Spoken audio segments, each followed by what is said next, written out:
Salam hörmətli müəllimlər, bugünkü dərsimizdə Bloom taksonomiyasının emosional, affektiv sahəsi haqqında danışacağıq və bu sahənin mərhələləri haqqında ayrı-ayrılıqda sadə şəkildə izah edəcəyik. Deməli müəllimlər, emosional, affektiv sahə dedikdə burada hər bir insanın, hər bir şagirdin hissləri, münasibətləri, emosiyaları ehtiva edilir.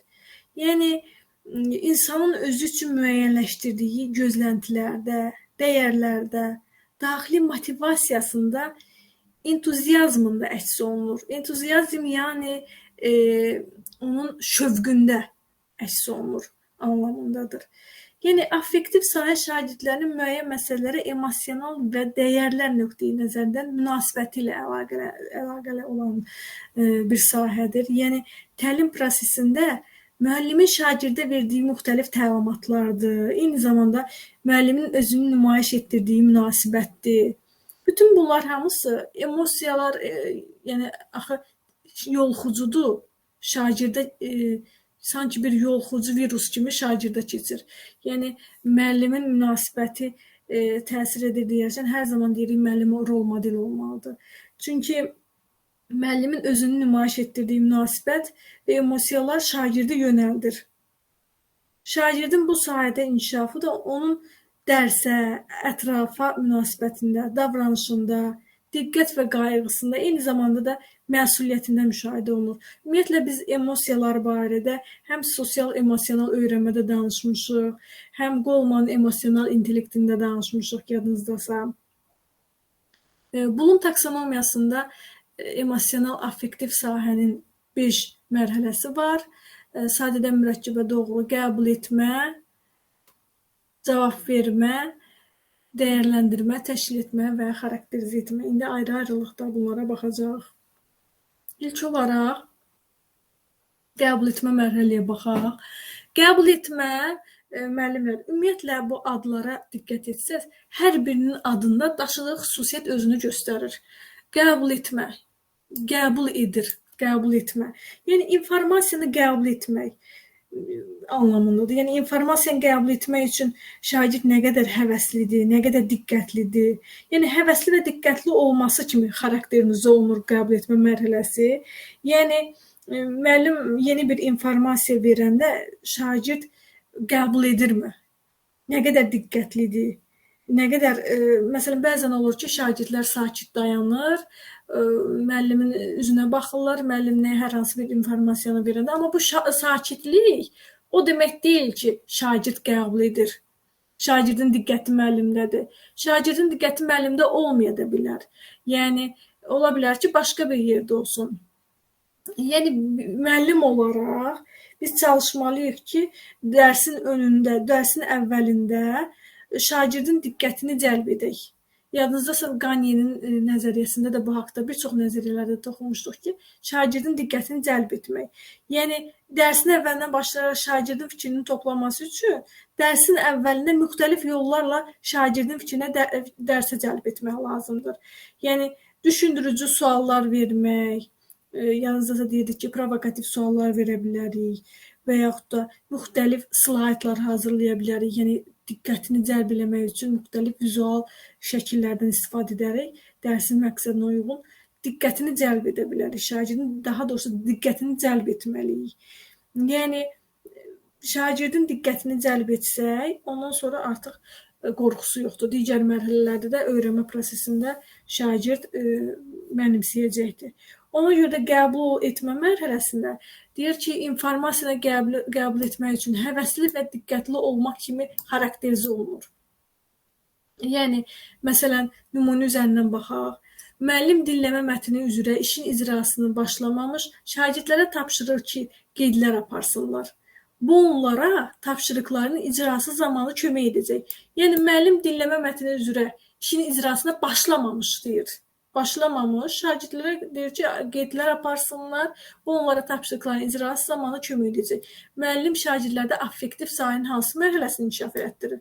Əlbəttə ki, qəbul olma mərhələsini inkişaf elətdirir ki, şagirdin diqqətini özünə çəksin, diqqətini cəlb eləsin. Bu oldu hansı mərhələ? Qəbul etmə mərhələsi. Cavab vermə mərhələsi. Cavab vermə mərhələsində isə şagirdin dərs müddətində aktiv iştirakını və reaksiyasını nəzərdə tutur.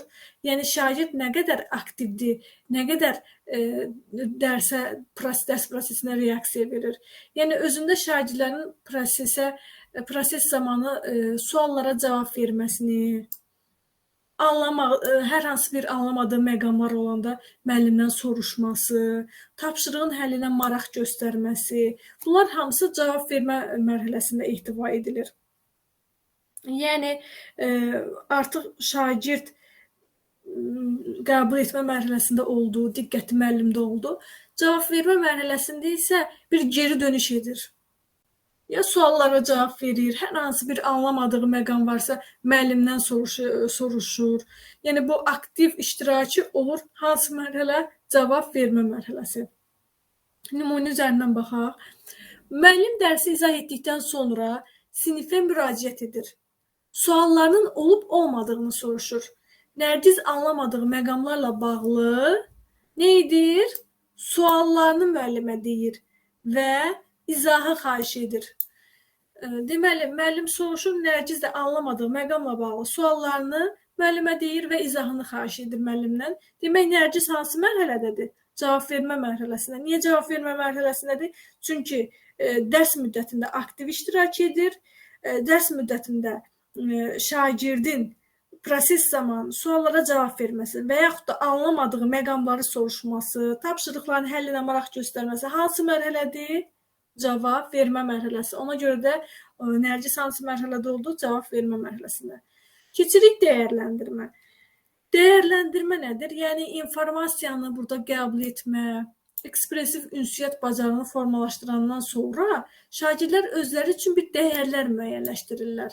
Yəni artıq qəbul etdi, yəni cavab vermə mərhələsində də oldu şagird və şagird burada artıq fikirləşirsə ki, mən filan məsələləri öyrənim, bu mənim inkişafım üçün yaxşıdır. Demək ki, artıq şagird dəyərləndirmə mərhələsindədir.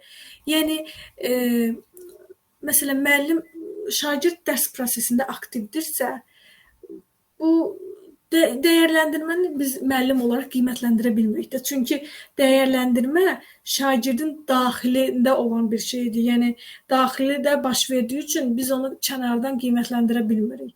Çünki bu niyyətlə bağlı olan bir şeydir. Yəni şagird deyirsə ki, mən iştirak eləyim, müəllim mənə yaxşı desin. Biri var, buna görə dərsdə aktiv iştirak eləmək istəyir. Biri də var ki, şagird fikirləşir ki, bu mənim inkişafım üçün, öyrənməm üçün yaxşıdır, mən müəllimdən sual verim, dərs prosesində aktiv iştirak edim.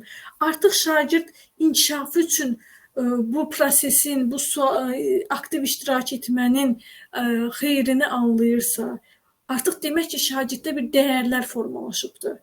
Və bu dəyərlər formalaşdığı üçün demək ki, şagird hansı mərhələdə olacaq? Dəyərləndirmə mərhələsində olacaq. Yəni, əgər şagirdin davranışında situasiyanı və insanları qiymətləndirmək və özünə, başqalarına haqq qazandırmaq, ətrafındakı insanlara empatiya nümayiş etdirmək və s. kimi fəaliyyətlər müşahidə edilirsə, şagirdin emosional olaraq affektiv sahənin dəyərləndirmə mərhələsinə çatdığını deyə bilərik. Yəni, şagird artıq başqa bir niyyətdən dolayı yox. Yəni, artıq burada empatiya hissləri var şagirdin. Burada başqalarına haqq qazandırmaq. Artıq bu hisslər varsa, bu emosiyalar, demək ki, şagirddə dəyərlər formalaşıbdır. Nümunə üzərindən baxaq. Şagird xarici dildə cizgi filmə baxır. Bunun dinləyib anlamasına əhəmiyyətli olduğunu anlayır. Baxın, cizgi filmə ona görə baxır ki, dinləyib anlamasına xarici dildə, məsələn, ingilisinə baxır, fikirləşir ki, qoy mən ingilisinə cizgi filmə baxım ki, mənim dinləyib anlamama faydası olsun. Yəni, şagird bunu anlayırsa, şagird öz inkişafı üçün bunu edirsə, bu dəyərlərə sahibdirsə, hansı mərhələdə olacaq? Şagird mətni oxuduqdan sonra ümumiləşdirmələr aparmağın informasiyanın möhkəmləndirilməsində faydasını mühakimə edir. Hansı mərhələdə olacaq? Yəni, bir növ şagird burada metakognitiv biliklərə sahibdir. yəni özünün inkişafı üçün, özünün irəli getməsi üçün artıq şagirddə dəyərlər formalaşıb. Ona görə də hansı mərhələdə olmuş olur? Dəyərləndirmə mərhələsində. Təşkil etmə mərhələsi. Bilirsiniz ki, ümumiyyətlə yaş, təcrübə artdıqca təbii ki, insanın həyatda müxtəlif dəyərləri formalaşır. Bəzən müxtəlif insanların dəyərləri də fərqli ola bilər, təbii ki. Ümumiyyətlə, biz indi şagird perspektivindən baxırıq.